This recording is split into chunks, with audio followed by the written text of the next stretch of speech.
In today's video, I'm going to show you how to translate to any language your document on Google Docs.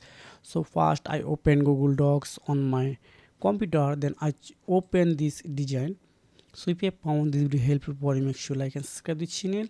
So now you see this is a Hindi language, so I need to translate it to another language. So now click on tool option, again click on translate document. Now choose a language. So if I choose it's the another language like Tamil or Bengali, just like now click on translate. Wow, it's already translated. So if I reading this one, মঙ্গলবার ব্রাজিলের Liu D জেনিউর শহরে এক ভয়াবহ police অভিযানে নিহতের সংখ্যা বেড়ে ১৩২ জনে দাঁড়িয়েছে বলে কর্মকর্তারা জানিয়েছেন।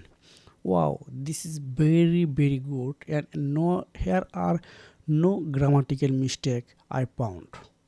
So this is a method how you can translate your Google Doc file as a free method.